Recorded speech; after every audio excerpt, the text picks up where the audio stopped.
자, 먼저 불안전 판매입니다. 불안전 판매. 아마 뉴스를 보면 금융투자 상품에 관련돼서 불안전 판매에 대한 뉴스들을 간혹 보셨을 겁니다.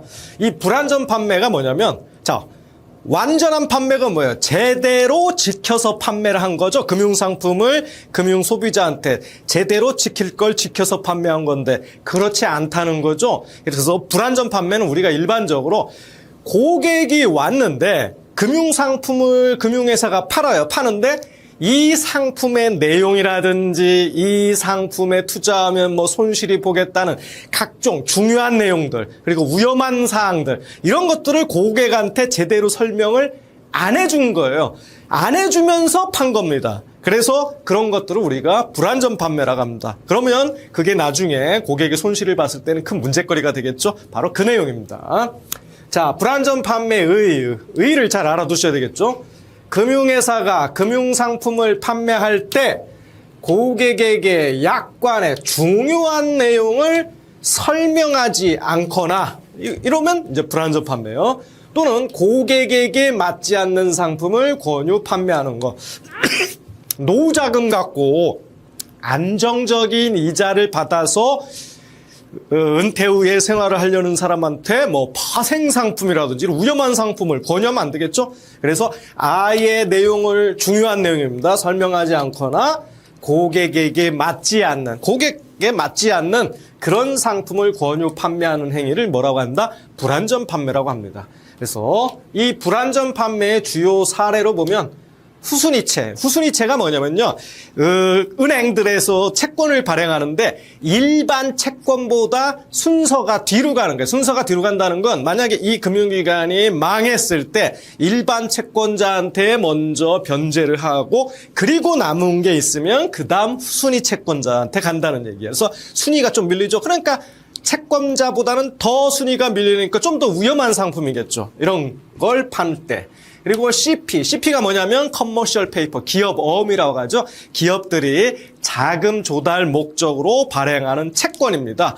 이건 그 기업이 안정적이어야 이 원금과 이자를 상환받는데 그렇지 못할 경우에는 고객이 손실이 나겠죠. 이런 것들은 예금자 보호나 원금 보장이 되지 않는 상품이거든요. 이런 상품 다 원금 보장 안 되는 상품입니다. 우리 원금 보장 상품 배웠죠?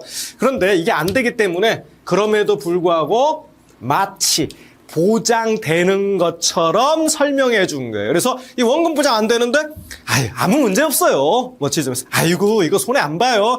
아이고 그 회사 망할 일 없습니다. 이런 식으로 이제 설명하는 거죠. 그래서 고객으로 하여금 가입하게끔 이렇게 유도하는 행위 이런 것들을 다 불안전 판매라고 합니다.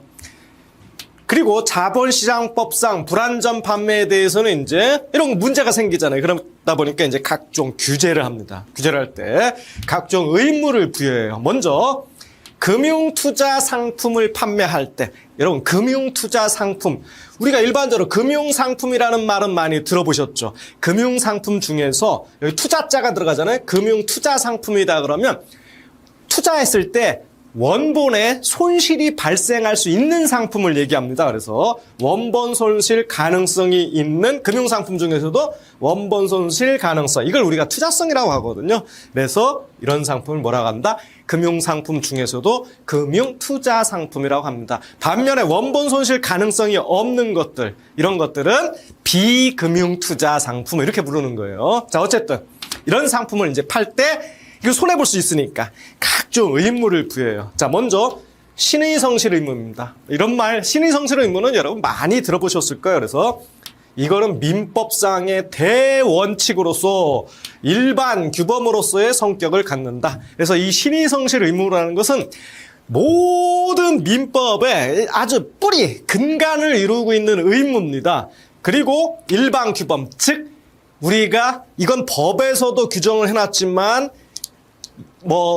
우리가 도덕성으로서도 지켜야 될 의무예요. 그래서 우리가 신의성실 의무는 법적인 의무이자 윤리적인 의무, 이 양면성을 다 갖고 있습니다. 자본시장법에서는 그래서 이 윤리적인 의무이자 법적인 의무를 법에서 이렇게 명시를 해놨어요. 자본시장법에. 뭐라고 했냐면, 금융투자업자는 신의성실 원칙에 따라 이렇게 딱 명시를 해놨잖아요. 신의성실 원칙에 따라 공정하게 금융투자업을 영위해야 한다. 이렇게 자본시장법에서 확실하게 명시를 해놨습니다. 그래서 이 신의성실 원칙을 모든 금융투자업자에 대한 절대적인 영업규칙으로 이렇게 정하고 있다는 거예요. 그 다음에 이해상충 관리 의무를 부여하고 있습니다. 이해상충은요, 뭐냐면 나와 네가 어떤 행위를 할 때 서로 이익이 충돌되는 게, 내가 이익이 되면 너가 손해를 보는 거고 너가 이익이 되면 내가 손해를 보는 겁니다. 그런데 여기 이제 금융투자업자의 이해상충 관리 의무라는 건 결국 금융투자 회사가 고객한테 상품을 파는 경우 회사는 이득을 보는데 그 상품을 구매하는 고객은 손해를 보는 거예요. 그래서 서로 이해가 충돌되는 거, 상반된 행위, 이걸 우리가 이해상충이라 이렇게 얘기를 합니다. 그래서 그런 것들은 제대로 얘기를 해줘야 되겠죠? 그래서 요거 아주 시험에 중요합니다. 보시면 이해상충을 방지하기 위해 이해상충 발생 가능성을 파악하고 평가해라. 그래서 어떤 상품을 팔 때 이해상충이 발생할 소지가 있다. 그러면 그 가능성 파악하고 평가해라는 거예요. 내부 통제 기준이 정하는 방법이나 절차에 따라 적절히 관리를 해라. 이해상충이 발생할 가능성이 있다고 인정된다. 그러면 자, 파악하고 평가했는데 이 상품은 분명히 회사랑 고객과 이해상충 발생 가능성이 있어요. 그러면 어떻게 하느냐? 이런 걸 잘 알아두셔야 돼요. 이해상충 발생 가능성이 있다는 그 사실을 상품을 팔기 전에 미리 그 투자자에게 알려줘야 되는 거예요. 이걸 알려주지 않으면 안 돼요. 반드시 알려줘야 됩니다. 그래서 고객으로 하여금 판단할 수 있게 알려줍니다. 그리고 그 이해상충이 발생한 가능성을 투자자 보호에 문제가 없는 수준으로 낮춘 다음에 매매나 거래 등을 하여야 합니다. 그래서 이해상충 발생 가능성이 있다. 그럼 일단 평가하고 그 사실을 투자자한테 알려주고, 그리고 나서 이해상충 발생 가능성을 어떻게 해요? 낮춰야 돼요. 가능하면 고객한테 손해 안 가게 발생 가능성을 낮춘 다음에 거래를 해야 됩니다. 낮추지 않고 거래하면 안 되는 거예요. 자, 그 다음에 이해상충 발생 가능성을 낮추는 것이 곤란하다. 자, 분명히 낮춘 다음에 이해상충 발생 가능성을 낮춘 다음에 거래를 하라고 했는데, 이거는 도저히 이해상충은 발생하는데 낮추기가 어렵다고 판단되면 어떻게 합니까? 매매나 거래를 해서는 안 된다. 시험에 중요합니다. 자, 이거 중요하다고 그랬죠? 발생 가능성을 낮추는 게 곤란하면 매매 자체를 하면 안 되는 거예요. 이걸 시험에 어떻게 살짝 꽈놓으냐면 여러분들 많이 틀릴 수 있어요. 자, 시험에 이렇게 나옵니다. 이해상충 발생 가능성을 낮추는 것이 곤란한 경우에는 그 사실을 미리 해당 투자자에게 알리고 매매 및 거래를 하여야 한다. 그럴싸하죠. 그럴싸하죠. 네, 아닙니다.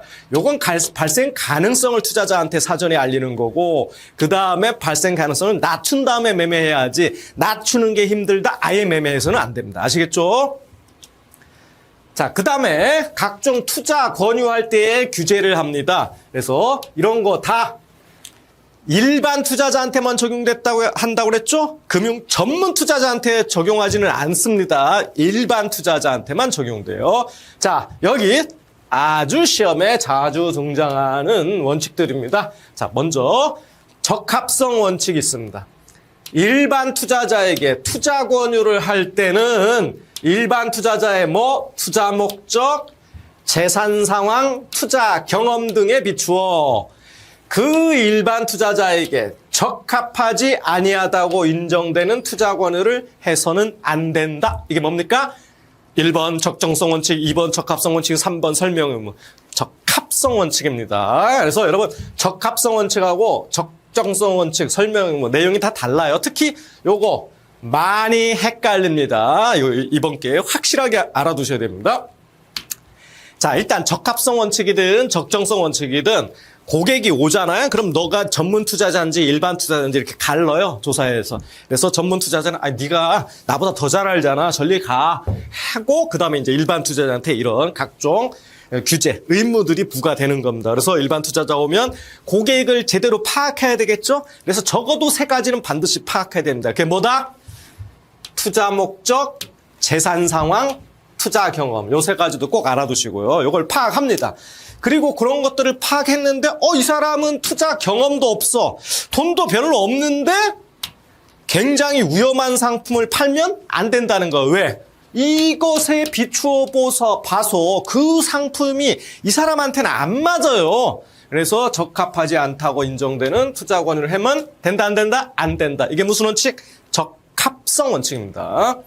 자, 다음은 이제 적정성 원칙이에요. 이 차이점을 제대로 보셔야 돼요. 이것도 마찬가지로 일반 투자자에게 투자 권유를 하지 않고, 이거는 투자 권유 없이 파생 상품 등을 판매하는 경우에 적용되는 거예요. 그래서 여러분, 적정성의 원칙의 가장 중요한 키워드는 투자 권유 없이 뭘 팔 때? 파생 상품 등입니다.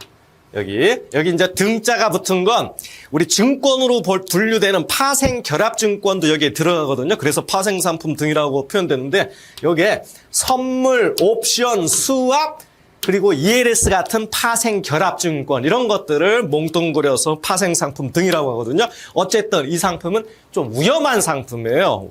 당연히 원본 보존 안 되고요. 위험한 상품이다 보니까 권유 없이 이런 상품을 판매하는 경우에는 일반 투자자의 투자 목적, 여기 내용 똑같아요. 재산 상황, 투자 경험 등에 비추어 해당 파생 상품 등이 그 일반 투자자에게 여기 적정하지 아니하다고 판단되는 경우에는 그 사실을 알리고, 투자자한테 알리고 그 일반 투자로부터 확인을 받고 팔아야 된다는 거예요. 반드시 그 사실을 위험하다, 이건 당신한테 지금 위험한 거예요, 알려주고, 그럼 고객한테 나 이 사실을 확인받았습니다 하고서 사인하고, 이런 식으로 확인받고 팔아라는 거예요. 이게 뭐다?